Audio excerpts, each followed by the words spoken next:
Bonjour les amis et bienvenue sur Libre Hypnose. Alors pour ceux qui ne me connaissent pas, je suis Jordan Mézance, praticien en hypnose sur Tremblay en France et créateur de Libre Hypnose. J'accompagne mes consultants et je les aide à se débarrasser des barrières mentales qui les empêchent d'atteindre leur objectif en termes de bien-être et de développement personnel.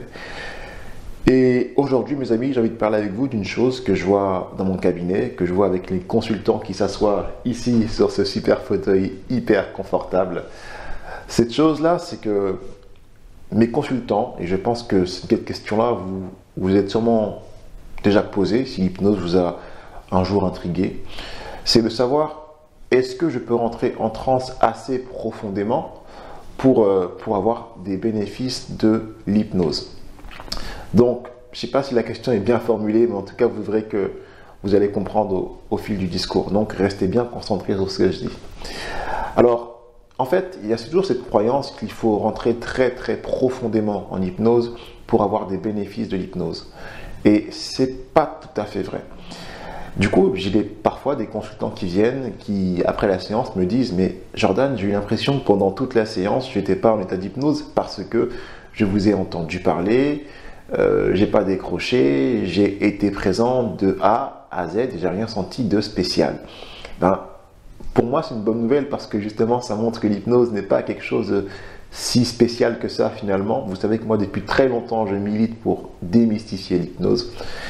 Et en fait, ce qu'il faut, ce n'est pas être endormi, être léthargique, mais c'est être dans un état de transe, d'être entre deux. C'est-à-dire à la fois assez présent pour entendre ce que je dis, et à la fois assez concentré sur soi pour justement ressentir à l'intérieur. Et ça, toutes les personnes qui viennent ici ont des ressentis intérieurs. Pourquoi c'est important d'avoir ces ressentis intérieurs? Parce que c'est comme ça qu'on communique avec le subconscient. Si maintenant j'ai face à moi quelqu'un qui est léthargique, qui est presque endormi sur le fauteuil, et que je lui parle, et qui ne m'entend pas parler, à quoi ça sert que j'y fasse des suggestions? Vous voyez? Donc ce qu'il faut, c'est réussir à rentrer dans un état dans lequel on est détendu mentalement, pour ne plus penser avec son, avec son physique, je ne sais pas comment l'expliquer, j'expliquerai ça dans une autre vidéo, mais pour ne plus penser de manière habituelle, mais de penser plus avec son imagination, de réussir à se concentrer sur les images et les idées que je vais vous présenter. Et c'est là que votre subconscient va réagir positivement, c'est-à-dire dans le sens des suggestions qui vont dans le sens de votre amélioration. Chaque personne est différente. Il y a des personnes qui vont se sentir décrochées, ça peut arriver, des personnes qui vont se sentir pas décrochées du tout.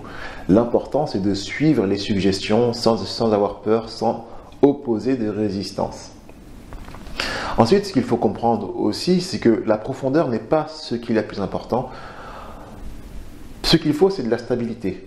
Et de la régularité aussi, mais de la stabilité, c'est-à-dire il faut être stable. Donc si je suis en état d'hypnose, je ne vais pas chercher à voir si, je ne sais pas, si j'entends tout, si je suis en train d'avoir la main qui se lève ou pas. Il faut être stable dans sa transe. Parce que c'est quand on est stable qu'on va pouvoir être concentré. Donc je suis installé, concentré, stable. Je ne suis pas trop endormi, ni trop éveillé, je suis entre deux. Dans un état, quelque part, on peut dire transitoire. Et d'ailleurs, c'est de la même racine que le mot trans. Ensuite, il faut aussi comprendre que plus on va faire de l'hypnose et même de l'auto-hypnose, et plus on va réussir à maîtriser cet état. Et oui, mes amis, parce qu'en fait, l'état de transe, c'est un état qu'on peut apprendre à maîtriser. C'est d'ailleurs ce que j'apprends dans mes cours d'auto-hypnose que vous pouvez voir sur mon site internet. Je mettrai le lien dans la barre d'infos, comme ça vous aurez vraiment toutes les infos pour apprendre à maîtriser votre transe. En gros, plus on fait de l'hypnose, plus on habitue son cerveau et plus on s'habitue en fait soi-même à accéder à cet état. À force, on va pouvoir dépasser des peurs par rapport à la transe, pas par rapport à la vie, mais on va comprendre que l'hypnose, ce n'est pas un état qui est extraordinaire, mais un état qu'on vit tous les jours, qu'on peut appréhender et qu'on peut provoquer. De fait, on se rend compte qu'on peut lâcher prise. Et quand on lâche prise, on va encore plus loin. Et quand on va plus loin, c'est encore mieux. J'ai bien dit plus loin et pas plus profondément. Ce sont deux notions différentes. Plus loin, c'est-à-dire qu'on lâche plus prise, donc on arrive plus à s'immerger dans l'expérience. Et plus profondément, ça veut simplement dire qu'on s'endort en fait. C'est juste ça.